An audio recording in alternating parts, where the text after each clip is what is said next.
আমাদের পশ্চিমবঙ্গের রাজ্য সরকার এবং কলকাতা হাইকোর্টের সম্পর্কটা টুয়াইলাইট সিনেমার প্রেম কাহিনীকেও হার মানিয়ে দেবে, যেখানে আমাদের রাজ্য সরকার যা যা ডিসিশন নেয় সব কিছুই চ্যালেঞ্জ হয় কলকাতা হাইকোর্টে এবং বেশিরভাগ ক্ষেত্রেই আমাদের রাজ্য সরকার মুখে জুতো খেয়ে চলে আসে।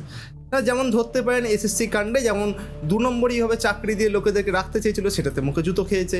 তারপরে গ্রুপ সি এবং গ্রুপ ডি স্টাফ যাদের চাকরি চলে গেছে কোর্টের নিয়মে, মানে সুপ্রিম কোর্টের অর্ডার অনুযায়ী, সেটাকেও তারা যখন 20,000 এবং 25,000 টাকা করে ভাতা দেবে বলছে, সেটাও চ্যালেঞ্জ হয়ে গেছে হাইকোর্টেতে। এবং এছাড়াও আরও বিভিন্ন ঘটনা বিভিন্ন দিনে আমরা দেখতে পেয়েছি, যেখানে বিভিন্ন সময়ে আমাদের রাজ্য সরকার হাইকোর্টে যায় এবং সেখানে জুতো খায়, খেয়ে বাড়ি চলে আসে। এবার আরেকটা নতুন আইন এসছে, রিসেন্ট টাইমে যারা খেয়াল রাখছে তাদেরকে বলছি, মার্চ মাসে আমাদের এই বছর 2025 সালের মার্চ মাসে আমাদের পশ্চিমবঙ্গটা আইন ছিল, যার নাম হচ্ছে West Bengal incentive schemes and obligations.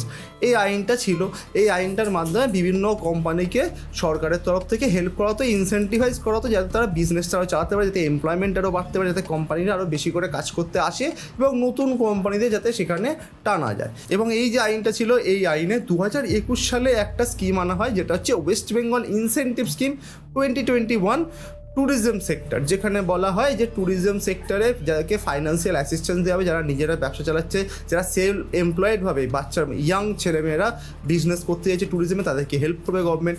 এর মাধ্যমে কী হবে, এর মাধ্যমে নতুন নতুন এমপ্লয়মেন্ট আসবে, নতুন ট্যুরিজম সেক্টরটা বুস্ট পাবে। কিন্তু এই পুরো যে প্ল্যানটা ছিল, পুরো প্ল্যানটাকে আমাদের গভর্নমেন্ট স্ক্র্যাপ করে দিয়েছে। গভর্নমেন্ট স্ক্র্যাপ করার সময় একটা জিনিস পরিষ্কার জানিয়েছে, সেটা হচ্ছে গভর্নমেন্ট বলেছে, clear by the government says no incentive spending since the government began offering such shops in 1993। বলছে 1993 সালে জ্যোতি বসুর আমলে যখন এটা চালু হয়েছিল, সেই সময় থেকে আজ অবধি এই প্ল্যানটার মধ্যে, এই স্কিমটার মাধ্যমে কোনো ইনসেন্টিভ গভর্নমেন্টের বাকি নেই। কিন্তুটা রয়েছে, কিন্তু ডালমিয়া ভারত এবং বিড়লা কর্পোরেশনের কথা অনুযায়ী ডালমিয়া ভারত পায় 217 কোটি টাকা এবং বিড়লা পায় 55.6 কোটি টাকা, মানে প্রায় 270 কোটি টাকা তাদের দুজনের বাকি আছে। এবং অ্যাজ ইউজুয়াল এই কেস যাবে কোর্টেতে অলরেডি এই কেসটা নিয়ে হিয়ারিংয়ে হয়েছে, যার পরিপ্রেক্ষিতে মানে এদের তরফ থেকে বলা হয়েছে যে কোর্টের ইন্টারিম রায় তাদের সপক্ষেই আছে। মানে পশ্চিমবঙ্গ সরকার যেখানে শিল্পকে আনবার জন্য বিভিন্ন ইনসেন্টিভ দেওয়া দরকার, তার জায়গায় শিল্পকে যে ইনসেন্টিভ দেওয়া হতো সেটা থেকে পিছিয়ে আসারও একটা কারণ আছে। দেখুন, আমাদের সরকার বলেছে 270 কোটি টাকা মাত্র বাকি, সরকার বলেনি, এরা কোম্পানিগুলো বলেছে। এবার 270 কোটি টাকা দেওয়া আমাদের সরকারের পক্ষে কোনো সমস্যা নেই, কারণ আমাদের সরকার এবারে বলেছে এই নতুন অর্থবর্ষে 1,58,000 কোটি টাকা তারা খরচা করবে সোশ্যাল ওয়েলফেয়ারের জন্য। সোশ্যাল ওয়েলফেয়ার মানে কি জানেন? মানে হচ্ছে ফ্ল্যাগশিপ যে প্রকল্পগুলো আছে, যার মধ্যে কন্যাশ্রী পড়ে, যার মধ্যে লক্ষ্মী ভাণ্ডার পড়ে, যার মধ্যে স্বাস্থ্যসাথী পড়ে। স্বাস্থ্যসাথীটা খুবই দরকারি, কিন্তু সরকারি হাসপাতাল তো আগেও ফ্রি ছিল, কি তাই না? কিন্তু স্বাস্থ্যসাথীতে কী হয়, আপনি প্রাইভেট হাসপাতালেও যেতে পারেন, যেটা কিন্তু খুবই গুরুত্বপূর্ণ একটা জিনিস। তার কারণ সবসময় সরকারি হাসপাতালে সিট পাওয়া যায় না, তাই প্রাইভেট হাসপাতালে যাওয়া দরকার। কিন্তুটা হচ্ছে এই যে কন্যাশ্রী রয়েছে, এই যে লক্ষ্মী ভাণ্ডার রয়েছে, এই যে এতগুলো টাকা নতুন করে অ্যালট করা হচ্ছে, তার মানে কি এইগুলোর ভ্যালু বাড়বে? মানে কি আমরা ভোটের আগে দেখতে পাবো লক্ষ্মী ভাণ্ডারের টাকাটা 1,000 থেকে 1,500 হচ্ছে বা 3,000 হচ্ছে?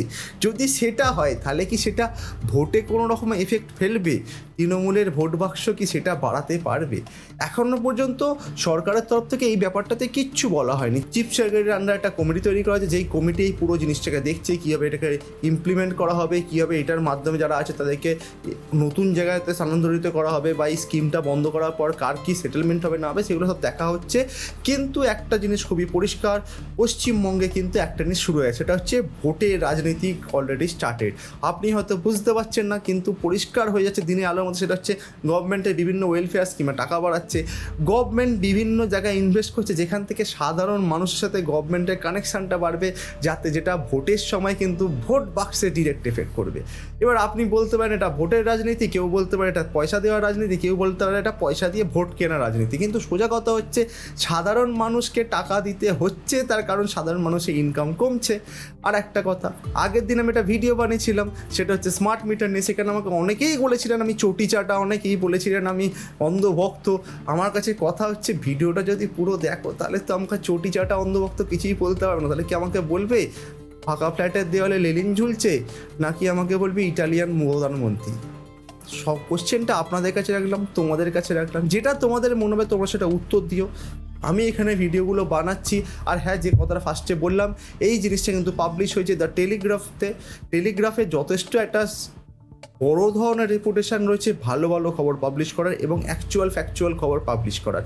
তাই এই ঘটনাটা যদি সত্যি হয়, এই স্কিমটা উঠে যাওয়ার পরে যদি কেস খামারিগুলো সত্যি হয়, তাহলে এই স্কিমটা কি বন্ধ করতে পারবে? যদি বন্ধ করতে না পারে, তাহলে কিন্তু গভর্নমেন্টের কাছে আবার একটা আইনি নোটিশ, আবার একটা জায়গা চলে আসবে, একটা ছুতো চলে আসবে দেখানোর যে কেন আমরা ডিএর টাকা দিতে পারছি না। কারণ এইখান থেকে যে টাকাটা বাঁচাবে, সেইখানেই কিন্তু গভর্নমেন্টের 11,000 কোটি টাকা প্লাস বাঁচবে, যেটা কিন্তু গভর্নমেন্ট ডিএনএস অ্যালায়েন্স বা সরকারি চাকরি প্রার্থীদের চাকরি যারা করছিল তাদের ডিএটা দিতে পারবে। এবার দেখা যাক পরবর্তীকালে এই ঘটনাটা কোন দিকে যাচ্ছে, বা পরবর্তীকালে আদৌ সরকারি যারা চাকরি করতো তাদের বকেয়া ডিএ পাবে কি না, বা তাদের সমস্যাগুলোর সমাধান হবে কি না, বা আমাদের সাধারণ মানুষের স্বাস্থ্য, কর্মসংস্থান এর সমস্যাটা সলভ হবে কি না, সেটা দেখবার জন্যই আমরা বসে আছি। দেখা হবে পরে ভিডিওটাতে। ভালো লাগলে অবশ্যই লাইক শেয়ার সাবস্ক্রাইব করবে। Tata, take care, bye by.